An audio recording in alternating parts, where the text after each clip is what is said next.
So even though we have a pretty good idea of how this new front office is going to operate in building out this team based on the remarks from Bryson Graham and what he made in his introductory press conference, as well as in appearing on a handful of podcasts since then, that their staff is going to take the slow approach in building this thing out. Not skipping any steps, no half measures, but calculated, slow, and steady approach. That said, it doesn't prevent some from thinking, is there a world where the Bulls could actually try and take advantage of some of the opportunities to make an all-in move, a big splash on a big name this offseason? Well, spoiler alert, they're not going to do that. I would find it very unlikely, and it would be counter to everything Bryson Graham stood on when he joined this franchise. But sure, at the end of the day, we ultimately don't know what Graham is going to do. He still has yet to make any type of player personnel decision since taking the job, and we do know there is going to be ample opportunities and many directions that could be taken with this team this summer. So what would an all-in move look like? What would the Bulls have to sacrifice in order to go after a big name? And then, of course,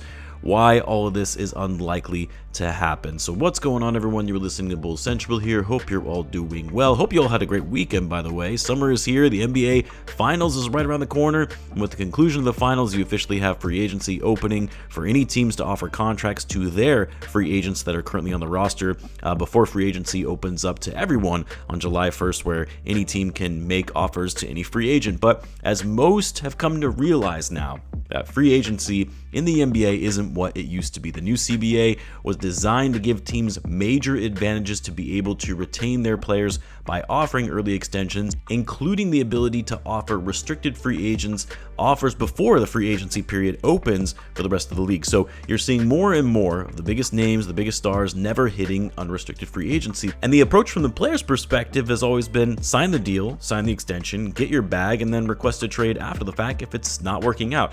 As such, free agency classes have been much weaker when it comes to the level of talent available than what they were in the past. And so for teams that are looking to make a big splash and bring in all-star level talent, have to do so by way of a trade.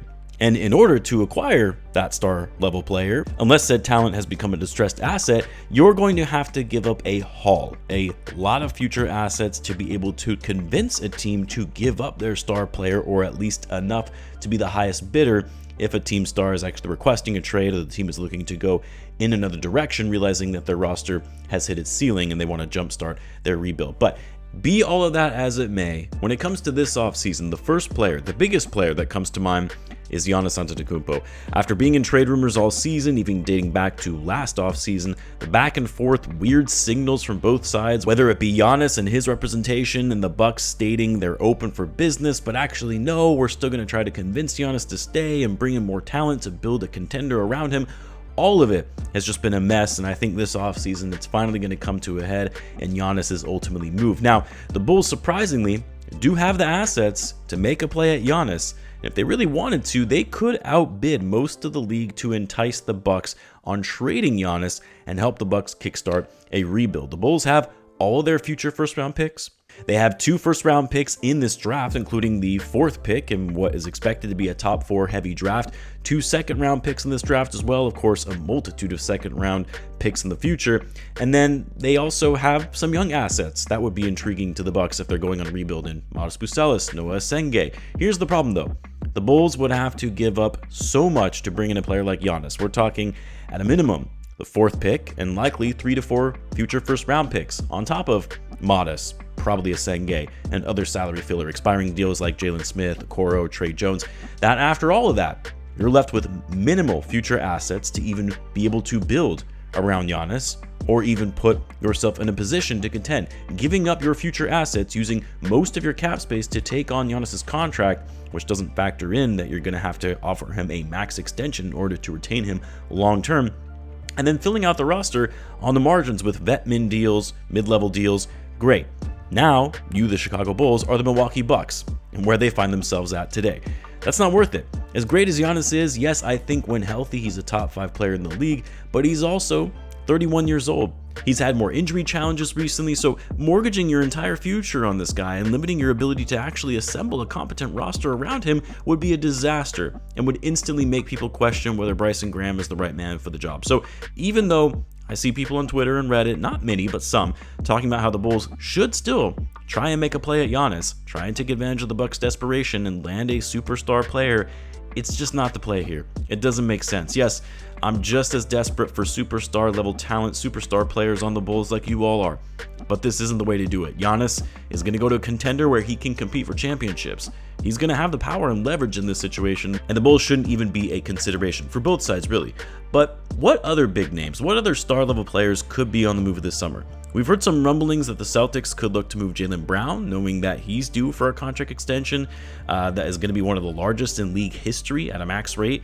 Do they sell high after him having one of the best seasons of his career, leading the Celtics for most of the season, exceeding expectations while they waited for Jason Tatum to return? I think it's really unlikely that they move on from Brown. Breaking up Tatum and Brown when Tatum is going to be fully healthy next year would be very premature on their part, but if they hesitate on giving him an extension and that pisses Jaylen Brown off, maybe there is a world where he then requests a trade. And if you're the Celtics, you're not going to be able to sell higher than now on Jaylen Brown, who's about to turn 30 years old and might be the best that he's going to be as a player in his NBA career. I would be more intrigued by going after someone like Brown over, say, Giannis. Yes, Giannis is the better player, but Brown is 2 years younger, has been more durable as of late. He would be a great veteran to have for this young team, and yes, you do still need vets when you have a bunch of young guys. You can't just expect to throw them out there and to figure things out. I can't emphasize just how important that is. That said, Jaylen Brown is going to take the ball out of a lot of these young guys' hands, and again, he's going to cost too much, both in terms of what you would have to give up in future assets for a trade to acquire him. We're talking multiple first-round picks and a couple of young players, but also the fact that he's on one of the largest contracts in the NBA. He's going to be extension eligible soon. It just puts you in a bind from a cap sheet perspective, not to mention mortgaging your future and relinquishing draft capital. De'Aaron Fox is another one where people are saying, the Spurs are likely going to be forced to move on from him because Dylan Harper is just too good to be coming off the bench. And he fits the Wemby timeline much better than Fox does. I don't see this one, though, for the Bulls anyway, because the Bulls already have their point guard on a much more team-friendly contract in Josh Giddey. I didn't like Fox's contract when he first signed it. I don't think he's worth a max deal. That was a surprise to me, knowing they already had guys like Harper and Stephon Castle on the team. But yeah, I don't see a world in which this would ever make sense for the Bulls to pursue.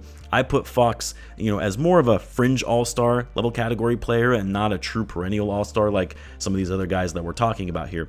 There is also, of course, Paolo Banchero as well. I am not a fan of Banchero's game. I think he's extremely overrated. I've been saying that ever since he was a rookie. High volume, inefficient scorer, turns the ball over a lot, average on defense, and he's on a max contract. The only difference here being is he is young. So unlike Giannis or Brown or Fox, Banchero would fit the Bulls timeline. He's still only 23, and sure, I guess there is a world where in a new environment, with a new coach, a new system, maybe he thrives and he can be that number one guy. And then, of course, the other difference as well is you might not have to give up as much to get Paolo Banchero because his contract goes into effect this upcoming season. 5 years on that deal, that max deal. It's already looking like a negative asset. So the Magic can't really ask for the world and demand a bunch of picks and young prospects for this guy. Still, though, hard pass for me regardless of his age. Now, another one that is somewhat interesting to me, but only from a veteran mentor/leader perspective, and only if it's going to cost you a minimal amount in return to be able to get him, is Anthony Davis. It's been reported that AD could look to request a trade from the Wizards given, he's on the Wizards and they've been a mess for years. And even though they landed the number one pick and they added Trae Young, deep down I think we all know it's still the Wizards. This team isn't going to be competing for anything. Not that the Bulls are going to be competing either, at least in this upcoming season, but at least for Anthony Davis, it's a chance to finally play in his hometown, be in a big market again like he was in LA. And from the Bulls' perspective, he only has 2 more years left on his deal. The second year is a player option. There's no world where you would trade future first for Anthony Davis at this stage in his career. Otherwise, it's a hard pass. I just want to make that clear. But maybe the Wizards, after landing the number one pick, will be more open to getting out of Anthony Davis's contract and will be okay with a minimal return. Probably not, considering they traded first-round picks to get him, but there is a scenario where you don't have to give up as much for Anthony Davis, or hell, even get assets in the exchange since you're absorbing his contract from the Wizards, then I could see some benefit to it.